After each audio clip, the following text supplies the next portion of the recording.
Good day, everybody.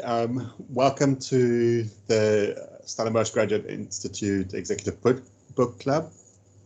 The basic idea is that we read for you, and that every week or two we read a book, we summarize it, and present it back here to you. As an executive in business, you may not have time, and we find that this is a great format for us to reflect, to refine our own leadership practice, to support our students through our courses, and to get a better way forward. I'm Dr. Rian Steenberg, and I'm joined today here by Frick Landman. Hi, Frick. How are you doing? Hi, Rian. I just made it. Excellent. Cool. Okay, welcome.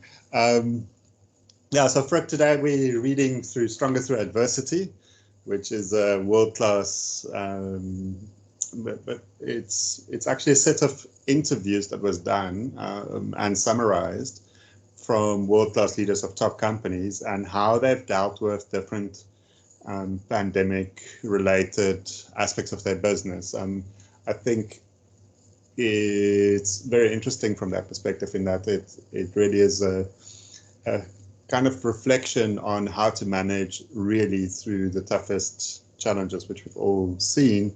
But what makes it very nice is that it's brought together in kind of key themes.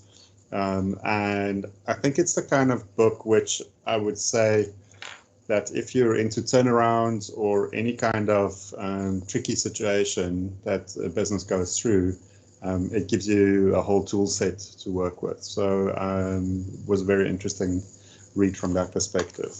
Okay. Cool. Okay, so who's the author?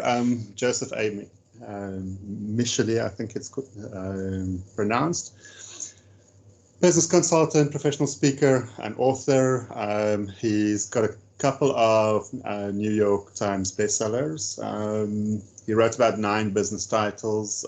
There's one where he does a case study on Mercedes, Airbnb. So he kind of delves into the organization, takes an X-ray. Typically works from a kind of employee and customer experience perspective. So those are kind of his vantage points. Writes very well, writes very eloquently. Interesting author, and some of his other books are also quite interesting. So that's the author. Okay, the book is quite firstly, it's a long book.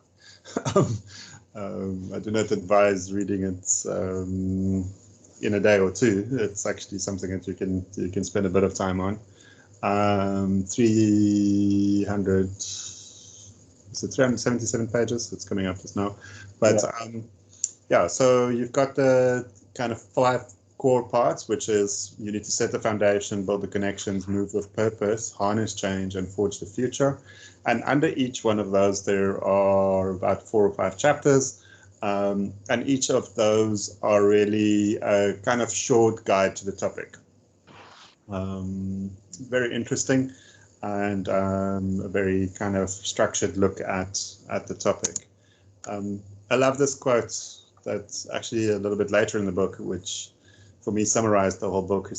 And it said, if you can't fly, then run. If you can't run, then walk. If you can't walk, then crawl. But whatever you do, you have to keep moving forward. And that really is adversity.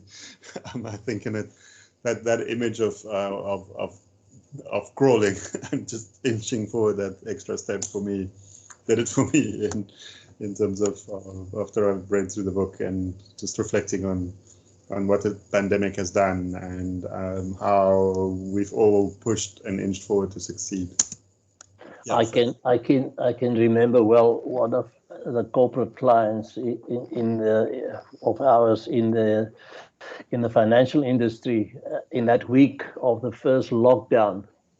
He's the CEO of this entity, and I mean they've got these financial marketers and salespeople and information, and suddenly they've got a big book to handle, and they're sitting at home.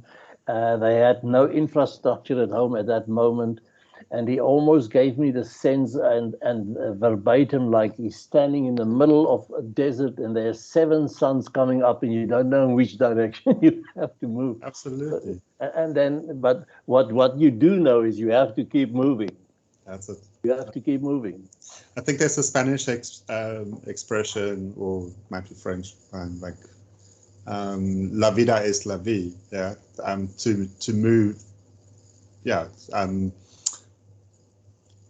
life is to move. Yeah, to move is life. Yeah, so without moving forward, you'll tend to disappear, especially when the support structures are going there. So 337 pages, 22 chapters. It's actually born out of 140 leadership conversations. I mean, so it's like really rich with examples, and I really think it's like an integrated map of best practices of leadership during adverse times. Every section analyzes, obviously, the heading, gives a bit of a corporate case that applied it through a direct leadership experience. And then per chapter, at the end of it, there's this kind of strength plan workbook that you're busy building. And I thought it's such a nice idea to sit and say, like, this is my strength plan, you know, my plan to remain strong. and I thought that was kind of nice. And then there's also a nice summary around how to keep your resilience going during the thing. So if you really wanted to kind of quickly read the book, you could probably just read the recaps. I only figured that out when I was about 3/4 into the book. That would have been a nice way to go through it quickly, but I really enjoyed the read. And I really think that kind of workbook idea will work very nicely if to kind of build your armor and the questions on, you know, what is my philosophy, how am I taking this on, etc. So and it does that very nicely. Cool. Okay, so let's get into the book. Okay. The first thing that I recommend that you do is, we obviously understand where adversity comes from.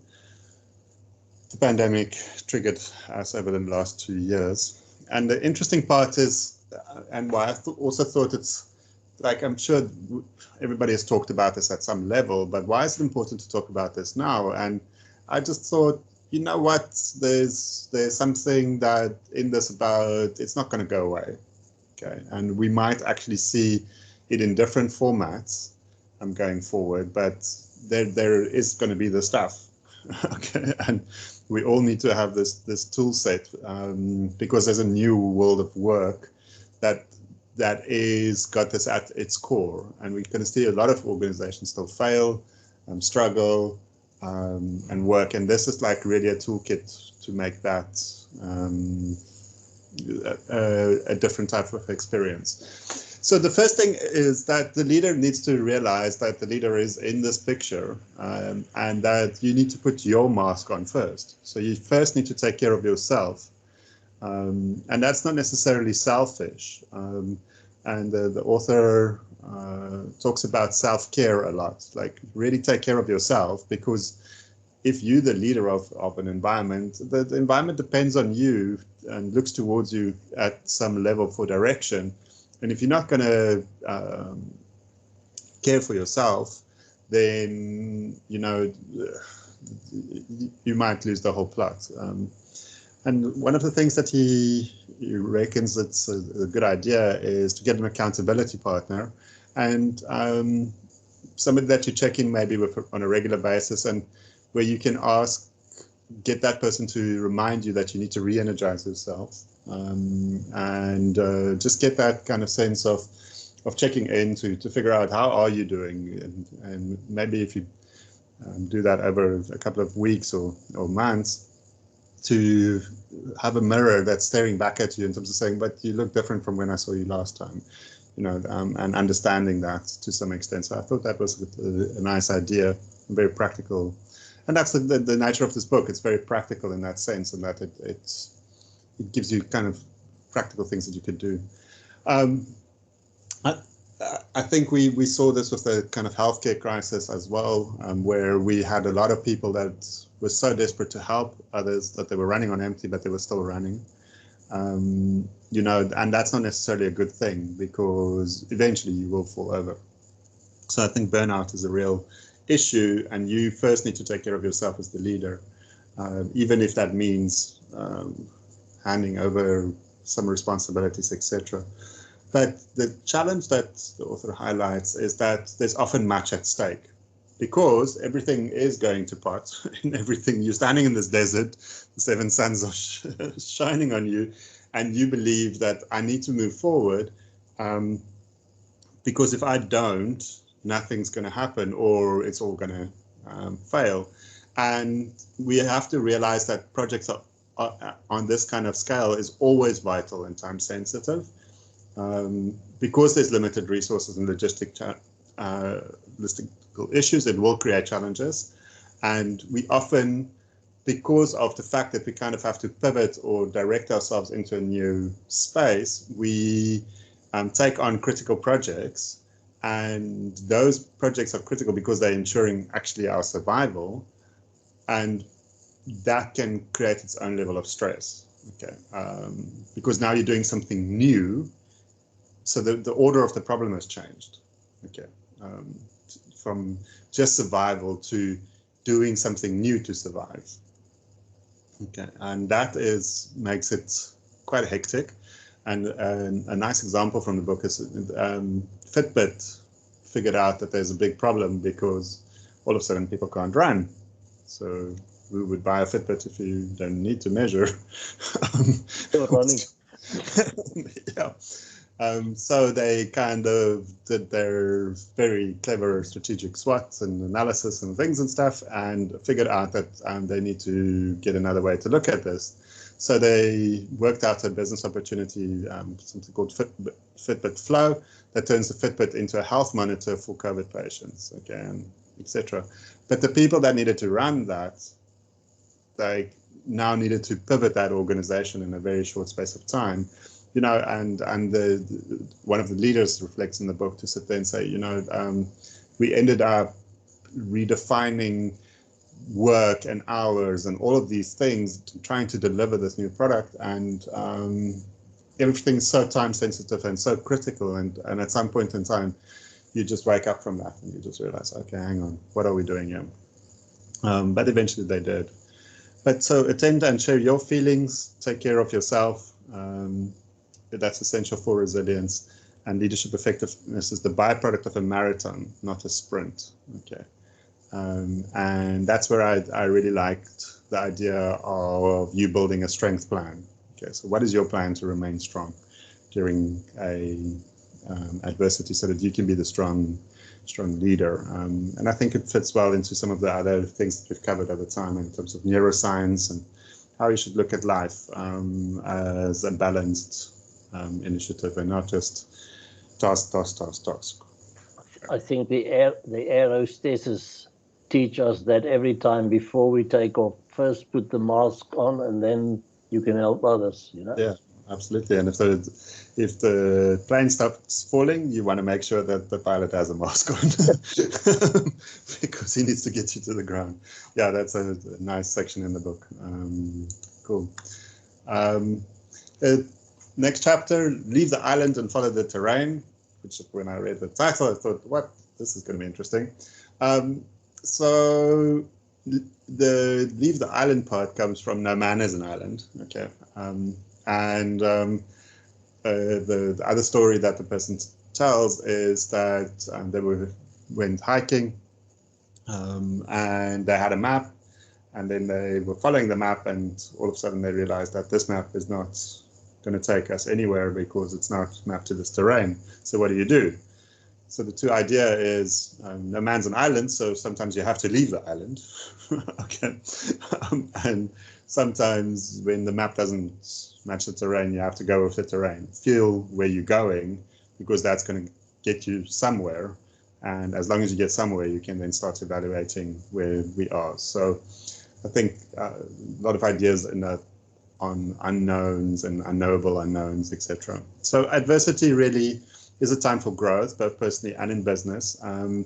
It's a time to do things that isn't normal or isn't things that you necessarily explored, But in that process, if you are asking for help, it doesn't mean you're weak or incompetent. It just usually indicates that there's an advanced level of honesty and intelligence that's being applied. Okay, and when we're in trouble, and there's some other studies outside of this book that have shown it, like one of the most effective things to do to stop distressed projects, etc., is to pull in help, to ask for help, to acknowledge that there's a crisis, etc. So the book goes on to explain that doing extreme things in times of adversity has more resistance. Okay, so Bauer, which we all know makes things like kettles and stuff like that, and household machines, they decided to distribute face shields. Okay, and they had a massive resistance within their business because they were making appliances, and everybody said, like, what are we doing? And they took a strategic decision to do it, but like everybody kind of didn't understand that we're now doing this thing because it's the right thing to do. Because, as in with any organization, if you change my job today, you kind of sit and say, like, what am I doing here? And like next, you've got these top engineers and people that are in the business of making and selling appliances, seeing their whole future disappear, and then you ask them to do something else. So it was just interesting. So when we are in extreme situations, there is more resistance. People want things to be normal and right and the way it was always, and like and that's not necessarily the case. And so an interesting analysis is around a phenomena which we usually call wishful thinking, but which is documented as optimism bias. So crisis creates a type of normality bias. Okay, so a survey or a test study done said 76% of people underestimate the scale of a crisis and predicts that us to go to a normal state. Even today, I think if you ask the average person, I think 76% of them will sit and say, don't worry, COVID will be over next year. Okay, because we're humans, okay? We believe that things should be normal, okay? But there is a cognitive process here that says you will always model a positive future, especially in a time of crisis. So everything will be fine, and that is both a positive factor if you utilize it well, but it can also be a very negative factor if you don't actually understand that that's happening. Almost a sophisticated form of denial. Yeah, absolutely. Yeah, it's the first stage of grief. Okay, it's like, let's deny that anything is, deny. So when we start getting outside or external views, you would think that that would inform you in a time of crisis. But what it actually does, it supports your natural resistance, because you edit and select out of the environment the things that are important for you to know. So I'm sure we've all experienced this, but it was just interesting to reflect on it. Like the first thing is like, oh, COVID's come, we now have stress, and it's going to kill the whole world. Okay, and everybody working out like how many people are going to die and like all of that type of stuff. Okay, then we figured out, okay, I'm probably not going to die. Okay, because then we find out it targets certain communities. Then you're working out, are you in that community? And everything that you then listen to confirms progressively that okay, while that isn't necessarily the case. So, and that happens, I think, in a lot of adverse situations in which we kind of have a self-supporting reality that starts making sense, and it doesn't necessarily it's not necessarily based on fundamental factors. So it's important then to reach out far more broadly to mitigate an isolation risk, where just the information that is there supports your view, socialize with others, and use collective sense making. So really understand and see early variations to what you thought would be true, and accept them as possibilities, that there is a new trend emerging. Rian, I have a sense if one reads this chapter that there's a big demand on the leader's maturity. Absolutely. Because all of this really demands the leader to be mature, for her or for him to be confident within themselves and not seeing this reaching out to others for help as a sign of weakness, and also to explore on a basis as if you are not the oracle, but you are exploring with others. Yeah, absolutely. And I think it's also picking up on small things, because we think we know where we're going, but it's the small things that actually is signaling us that it might not be going there where we think it is. Okay. And that's it. Find answers in your community. Look at what others are doing. Leadership is not something that you do on your own, and stay open to personal discovery. Study other types of leaders, which I thought was an interesting thing. And I realized I do this a lot myself, which is I look at a couple of key people that are succeeding during times of adversity, and I ask what's different in their world. And that creates a type of learning lab. And if you look at some of the people that have done phenomenally well during the COVID, these times of adversity, it's huge. There's people that have literally in the last 2 years made phenomenal fortunes, changed the future of humanity, etc. And what was different for them? Okay, and those are things that you can learn from. And we must realize that in any crisis, our natural response is to pull inwards. Well, this asks us to look outwards, but also do that in a way that's responsible and, as you say, mature, so that you're not just confirming your own biases. Okay, cool. The next side, which I really enjoyed, and I think is so true, is I think that the organizations that have done well over this period in time have practiced employee obsession. So, and the author makes the point to say that employees are more important than customers, especially in times of adversity, because it's only through getting your employees enabled that there's any progress and that you can actually reach out to a customer. So as a leader, you have to take the vantage point of sitting and saying, my job's to make sure that my staff are actually enabled. And we saw that recently in one of our environments where during the recent issues in KZN, the leader was literally every day, 3-4 times a day, she was in touch with her staff, making sure that they are still okay, that they're driving forward, that they engaged, etc. And they actually had a sense of productivity at the same time, although that wasn't really the point, but the leader was there, and afterwards that team was stronger because of the adversity that they went through. So I think the book distinguishes between and says that both are necessary in terms of caring for people and caring about people.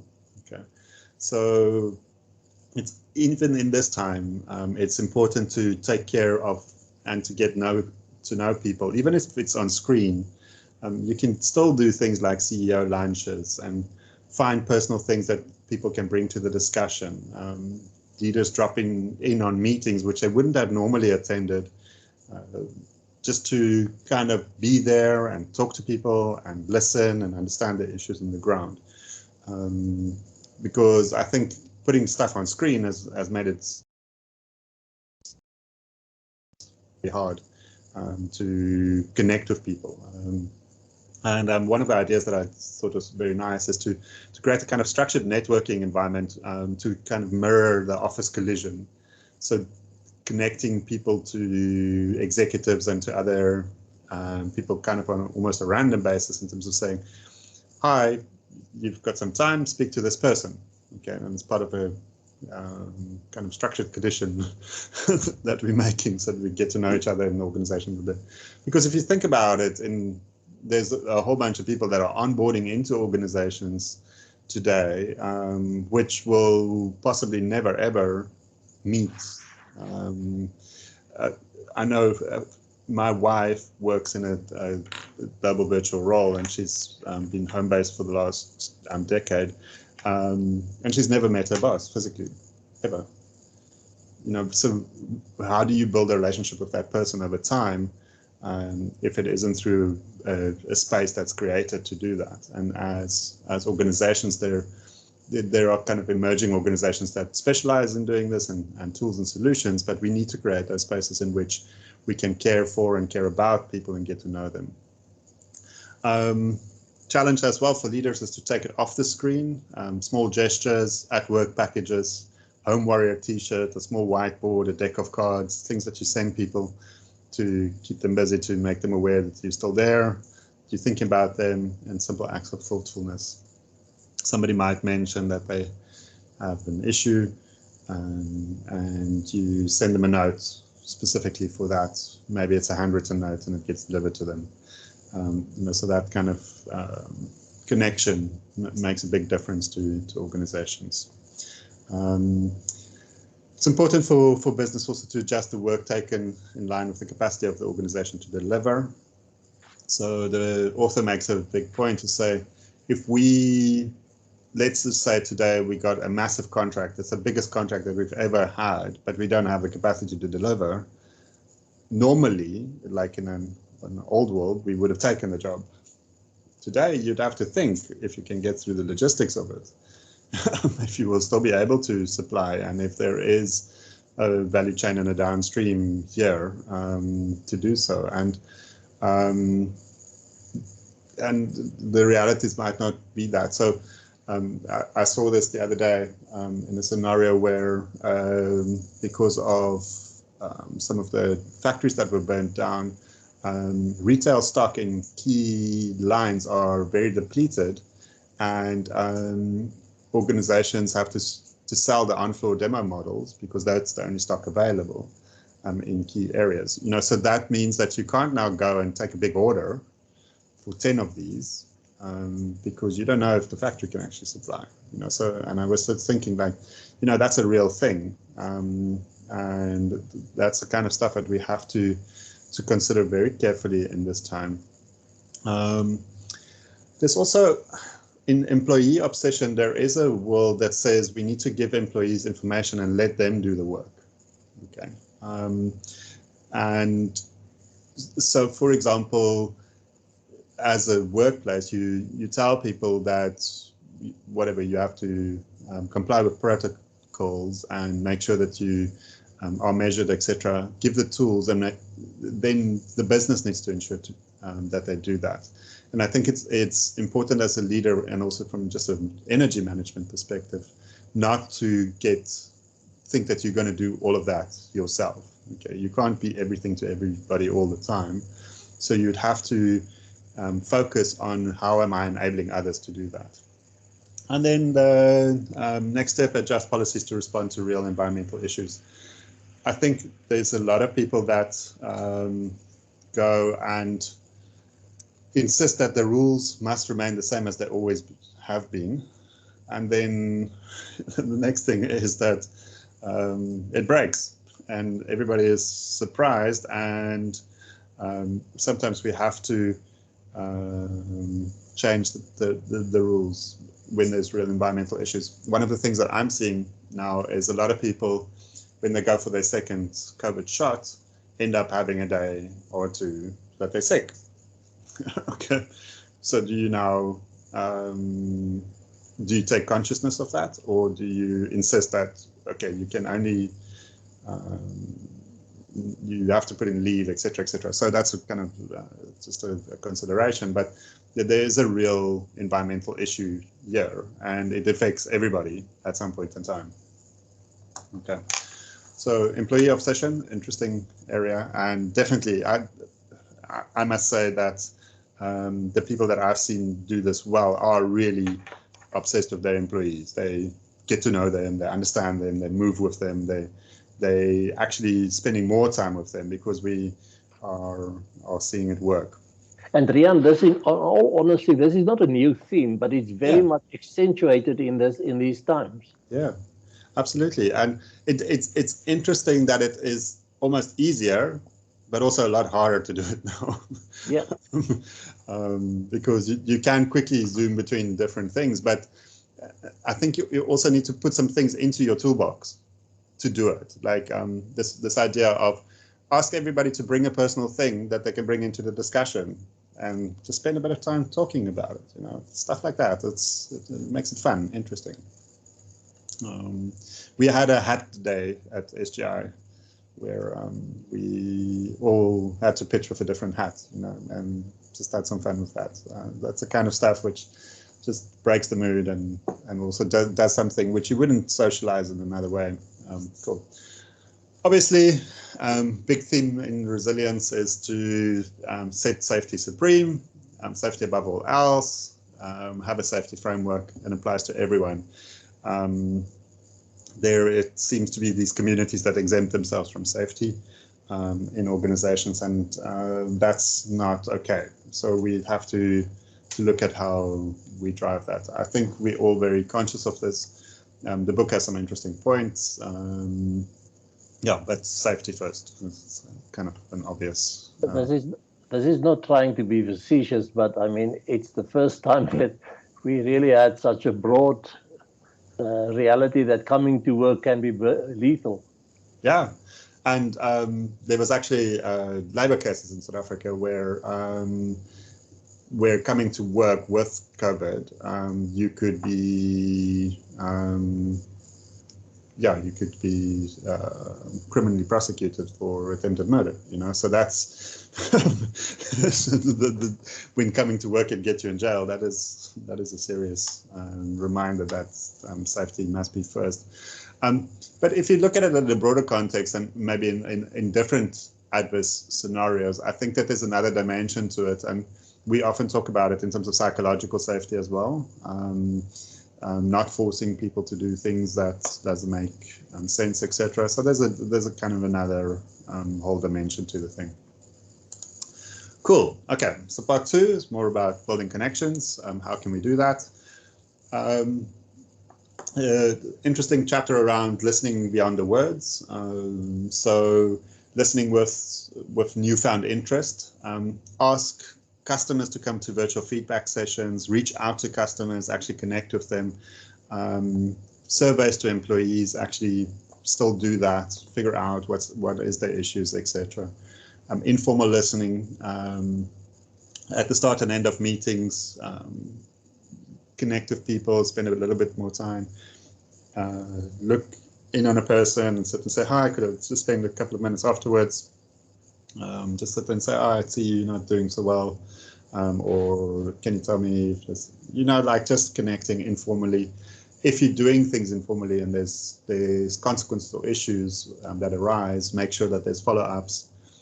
I find interesting thing is reaching out via phone, email, and other channels are now much more appreciated. Like getting somebody on a WhatsApp call is almost much better than getting them on a Teams call because people are just so tired of seeing your face all the time on a one-on-one basis.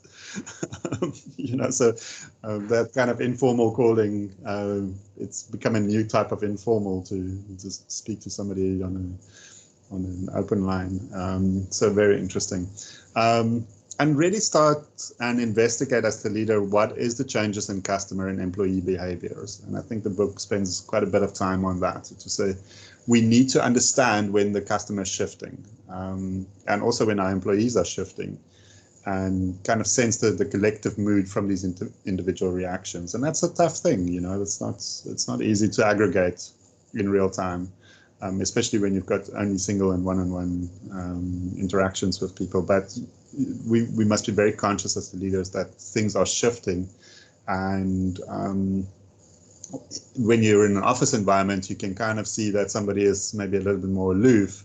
But when you're seeing a person not all the time, it becomes slightly more complex to predict some of that behavior. And so you must realize that your employees are sitting at home wondering about their next career. They are Some of them are moonlighting, some of them are doing strange and dodgy stuff, and some of them are really committed to making this work.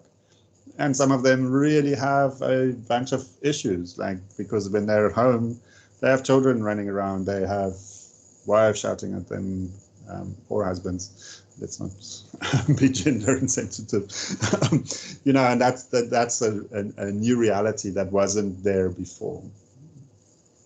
So I think if leaders do this well, I mean, this is an old thing, listening, really listening. But if you do this really well, I think the benefit here in this case is nobody now knows the rules of the new game, and there is a new game emerging here, and nobody knows the rules of the new game. So and that's also adding to the noise in the system that we have. So we have to discover this. And how do you discover this if you don't really listen, and listen in odd places where you would not have normally have listened? Absolutely. That's where you discover the rules and the patterns of the new game. Absolutely, absolutely. And it's the small things, again, like that you have to take seriously and understand. Is it an idea or an iceberg, Cool. Understanding is not enough. We need to look at unstated needs and emotions, okay, which is sometimes difficult to gauge. Each one of these things creates opportunities for us to create a different reality. And we need to realize that in times of instability, these needs and emotions change. And it's important to step into the shoes of others. So whereas we might be defining a solution, and I thought this was so interesting in the customer context. So we then figure out our customers now want to order the stuff online.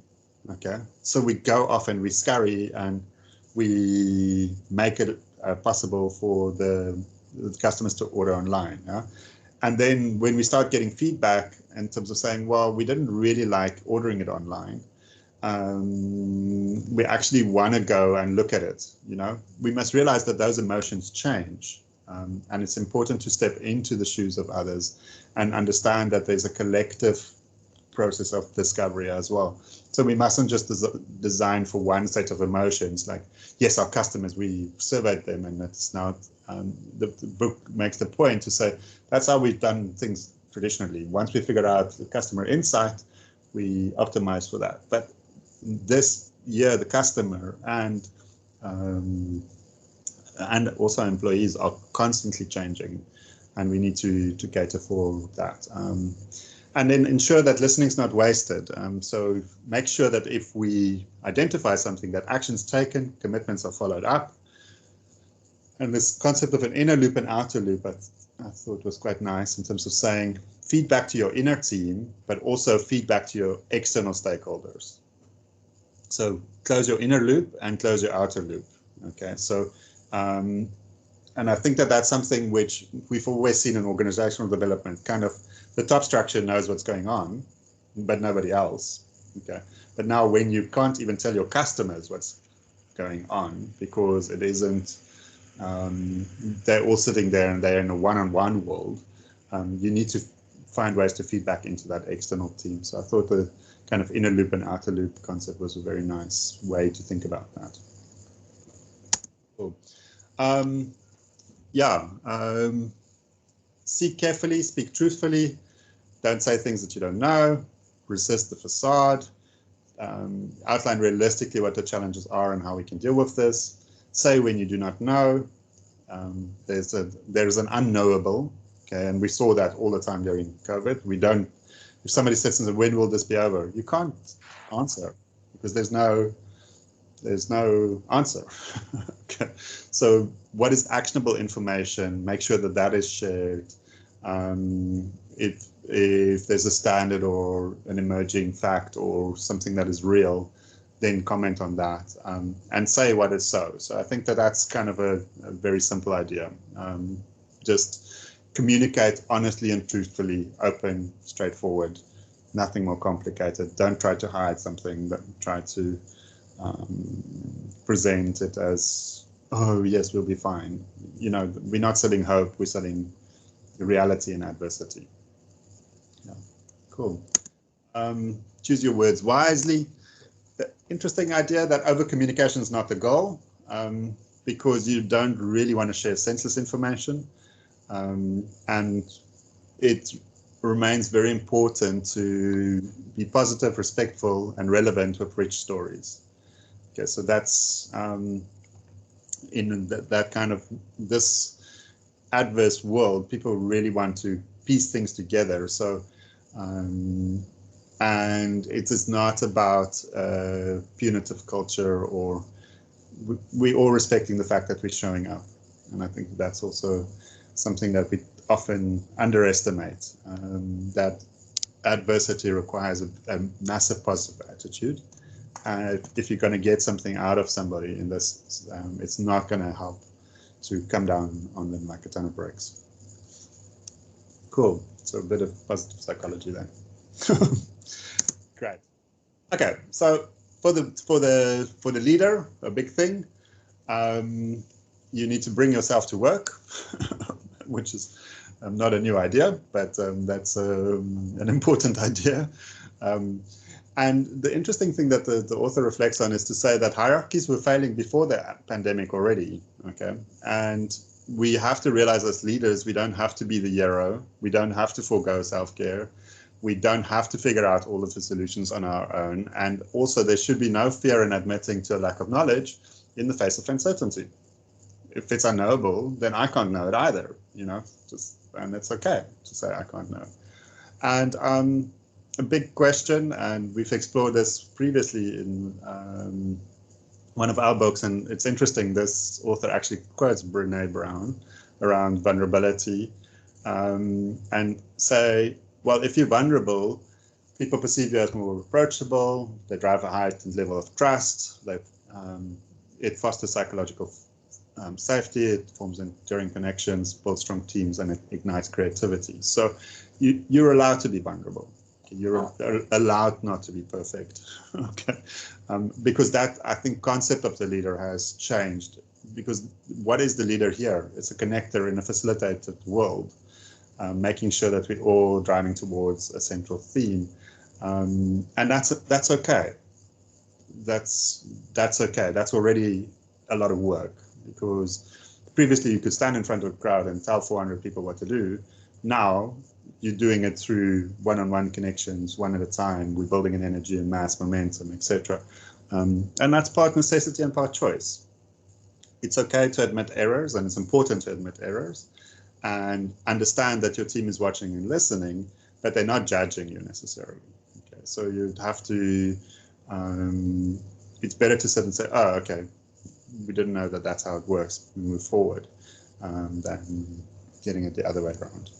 Cool. Okay, move with purpose.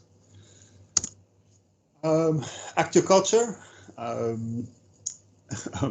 The author describes culture as that invisible force that meets an extended crisis. Okay, that's what it is. Your company culture drives employee engagement, customer loyalty, and your long-term success, and we know that. But your culture will be tested during any kind of adversity. And when that is the case, the important thing to keep on communicate is to know your destination, to reconnect people with the purpose and the guiding principles, and say that those are still the same. Okay, so because that becomes then a measure of what are we doing to inch forward. We need to efficiently choose our path. We've got the capacity to adapt, and our capacity to adapt needs to be enhanced. And anything that you as a leader can do to help people to have a better capacity to adapt should be pursued. Avoid detours. So some people then define, and I saw that very early on in the pandemic, a lot of companies try to redefine themselves in a new post-pandemic world. But if you can stick to your purpose, your mission, and your values at that point in time, when you are aware that there is such a thing as adversity in the environment, then it makes you much stronger, because you're adapting in the right direction. Okay, and you're actually getting rid of bad things that you may have done before, or inefficient processes that won't continue working in that. But if you just go and you detour, then you become good at something else, that isn't your core business, if that makes sense. And it doesn't serve you from a mission perspective in the long term. It's important to bring everyone along with the journey, but it's also important to do that at a swift pace, which is not very good if you believe in African proverbs, because but it's important to communicate widely, make sure that people are aware that they are moving forward with you.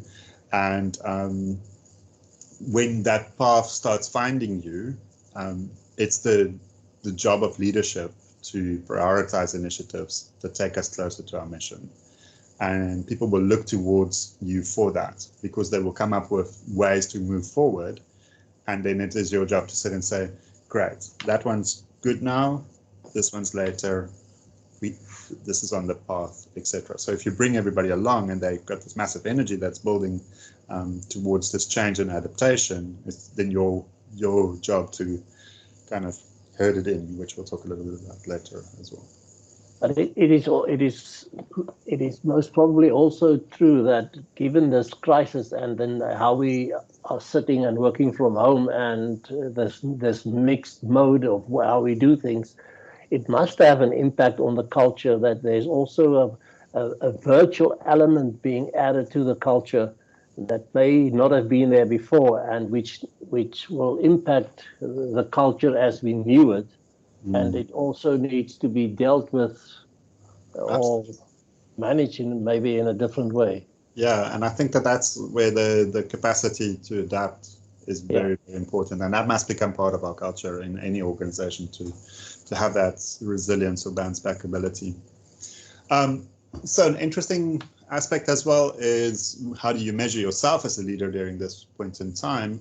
And the key measure should be value. Okay, it's like, well, okay, yeah, it's always shareholder value, it's always value. But the author makes the point to basically say, well, at this point in time, when you're in this type of scenario, you are measured on your ability to transfer that value to customers through the activities throughout the organization. So in terms of value, you need to explore what is valuable. How do we create value? How do we market value? How do we sell value? How we deliver value? And how do we prosper through efficiency? Okay. So, and I think that for me was a very pertinent thought in reading it, to sit and say, you know, we often think it is about making sure that our employees are taken care of. There's like a whole chapter around how you shouldn't mollycoddle your employees, etc. So, but it's still about value. The issue is that we sometimes get stuck in not understanding that value is the parameter. Okay, that we're not exploring how to create value, we're exploring how to survive. Okay, but you only survive when you transfer value throughout the system. So once you make value the measurement, it becomes an interesting thing. You need to know your strengths, direct them to your needs, find collaborative value, and trust reciprocal value, which I also thought it's an interesting aspect, because we tend to not trust in times of adversity, because we believe that partnerships and things like that would be far more complicated. But it's also not a new idea that you should reach out to your suppliers and ask them what could be working. Your customers, what do you want to happen differently? Your employees, how does that, and trust the reciprocity of that, to say maybe your customers are willing to accept certain compromises, but you need to negotiate with them and create that reciprocal value transfer and an understanding of what's different now. So value leadership, interesting idea. Cool. Convey compassion. So you need to balance both your customer and team member compassion. There is more uncertainty with customers. There's also more uncertainty with team members. Okay. Now, an uncertain team member is likely to send an uncertain message to a customer. Okay. And the worst thing that you want is for I imagine a service call that says something like, hi, when could you deliver it? It's like, well, I'm not sure I will be the person that will be answering the next call that you have, because, at that point in time, you actually need your frontline staff to have compassion tools and to be able to communicate, to create comfort with your customers so that they can take the comfort when they are themselves not necessarily comfortable. And that kind of whole compassion element in it. And we had a very relevant scenario in our business in that we ordered a new module on one of our systems, and then the supplier took that as and we struggled to pay because of a banking facility that we couldn't go sign off because of the COVID regulations. Okay, so then what happened is they put our whole system in suspense. Well, we asked our staff to come work that specific day to deal with a backlog. And yeah, we are finding out the supplier sitting and saying there are people that literally risk their lives today to come work and do this work. And they just sat there and said, no, it's a finance problem, And they're just like, no, that's not a compassion tool, and that's the kind of stuff that one has to then understand, but you have to balance it very carefully, obviously, with the needs of the business. Luckily, that specific supplier came to the party, and eventually, the latter part of the day, we were productive. But that's the kind of stuff that you don't want to see, and also you don't want that kind of negative effect throughout the whole system playing through. Okay, we doing okay for time. The interesting one here. So if you look there, there's a little herd, and the author makes the point that herds get managed from the sides. Okay, but as a leader, you have to realize before it's a herd, the leader is in front, and when you need to give a direction, you need to be alongside it. Okay.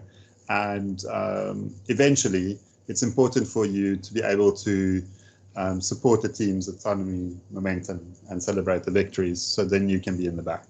Okay. So I thought that that's quite a nice way to look at it. To say you need to shift your leadership from the front, middle, and back, and be the right type of leader at the right time. And that I thought is a nice way to think about it. So found a nice little picture. There's not a lot of pictures in the book, in case you were wondering. So pictures are purely not the authors. Cool. Great. How do you harness change, which is part 4. The interesting thing is, when there is such a lot of adversity, it's a great time for you to streamline productivity, because we can now look at what does it mean to be productive. Okay, we can redefine that, and we can fully understand what is the productivity required to actually get something done, because you're now actually in charge of scheduling it and making sure that the whole piece works. Okay, and that gives us then opportunity to drive innovation. And while crises have surprise, threats, and a minimal time to secure an outcome, it does give us that opportunity to change what's happening here. It's then important to clarify priorities and results. The task of the leader in this is to be the streamliner. And we enable people, we make sure that they've got the tools, but we can get rid of a lot of the bureaucracy. And that's what I've enjoyed about COVID, is that we can move fast, because you don't have to fill in 1,200 forms just to keep a bunch of people employed. Sometimes it's just about getting it done. And say no to non-priorities. It's a great time to sit and say, look, that was a nice idea when we had the time and the effort and the space, but it's much easier to say no to non-priorities when your resources are at a premium, not available, and otherwise contested. So I think the idea here is to advance your business and not your busyness. While often we know that the job of the leader is to make sure that people remain busy. Cool. Another idea, pivot with urgency, move quickly with agile navigation. A lot of us have to suspend our normal business processes. And the interesting thing is the only other time you would do that is when you are re-engineering, okay? When you are designing lean processes, okay? So understanding that normal stops means that we now can look at something that's more efficient. And I think many businesses have found a new efficiency within that, okay? And we shouldn't be scared to do that. We must remove the fear to act. To act urgently, people have to believe the risk of doing nothing is greater than the risk of doing something. And we need to encourage responsible risk-taking during times of adversity. I really like this little piece which says anybody can make a mouse. If you provide the seeds, grain, and the nesting materials, a mouse will appear. So if we create the right environment, people will tend to respond to that, and we will tend to have a consequence. So leaders must make the environment to create innovation and urgent action. Okay, so and the way that I would see that play out practically is where you've got your daily sessions, you've got specific things where we're asking, what are we doing differently? How can we change this, etc. And that becomes the mousetrap. Yeah? We need to respond to things that are business critical, veer towards pressing customer needs, turn into opportunity, not away from it. If we see like, oh, okay, this is becoming, or more people are asking us for this or saying that, etc., rather move into it than moving away from it. So no, we don't do that here. So we for a while ran a little events company because that seemed to be the interesting part. So we turned into the opportunity, and when it wasn't suiting us anymore, we turned away from it.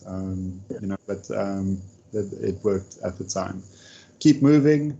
It's not either or. It's more and. You always say that. This guy wrote it in a book, Frick, so you must be right. Both and. Yes. And it's important to, in a pivot situation, acknowledge people's flexibility. So always consider the human element. So I know these sound like a bunch of random ideas, but in the book, it is about saying, don't ignore the fact that you need to change fast. Okay. Don't ignore that that's very critical, and that you need to create an environment in which people can do things differently. Then you're okay. If you ignore it, then it's just going to get worse over time. Okay. Decide with moral courage. Obviously, we know adversity is not for the faint at heart. You need to push through. There's no such thing as a right choice. There is just a choice. There is a decision. Good plan now is better than a great plan later. It's not just what you choose, but how you're doing. And it doesn't mean that you can, because there's now a crisis, you can go on a decision holiday. I remember when I was young, this one guy, there was a massive crisis, and he just locked himself in the room and said, just give me time. Okay, now time's important, but you're not on a decision holiday here when there's a big protest outside, etc. So even the most confident feels anguish. I'm very conscious of time, but so just quickly go through the headlines. Foster collaboration, which we talked a little bit about. And then the last section is really about, we need to re-energize people. We need to make sure that we are conscious of, and we that light. We spread gratitude. We spread kindness. As leaders, we the people that fuel the team and is the energy, the battery, while everybody is recharging. Also knowing that we need to recharge ourselves. Also spend time recharging the helpers. Business is ultimately at this level personal. Fear is personal, so we also need to act in a personal way.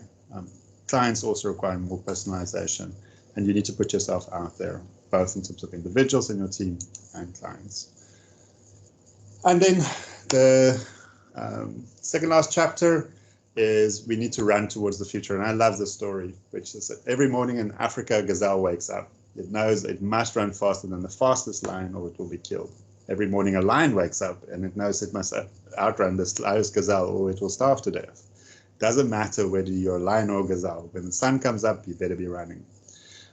Okay. Yeah, so it's the job of the leader to set the emotional tone and mindset, position the resources, rapidly learn from the present, think bigger and broader, pull the camera back. We need to take the future into consideration and not only short-term goals. And that's a very profound point that the book kind of almost ends on, that says it's our job to ensure that we continue to build a legacy and lead with competence, purpose and character. We need to practice communication, goal setting, team alignment, team productivity, showing up with empathy, stand on our purpose, make sure that we've got a positive leadership temperament. And a very nice idea is to develop your own leadership legacy statement. How will you lead? And then speak to other leaders. So, Riaan, if I listen to all of this and see all of these chapters, I think it's the crisis, but it's the humanity. He had the interviews over 140 top leaders. So all of this, the aggregate of this, it's the humanity, the humanness that seems to be portrayed in these pages. And isn't that almost a surprise? It's not about better financial engineering. It isn't about a better business plan. Yeah, it's about showing up, being that resilient leader, and driving the resilience in it. Cool. So some of the courses that we offer is about leadership and emotional intelligence. We also deal with this in advanced project management, improving project performance. We've got a program around post-MBA that talks about systems and how organizations can drive their systems in this way. We do some customized executive development programs and also custom executive programs. So we're looking forward to seeing you on our programs where we deal with this type of work. And also if you need to do that for some of your companies, we do that. So thank you so much for joining us today. And yeah, thank you, Fred. It's been fun. Good. Okay, thank you.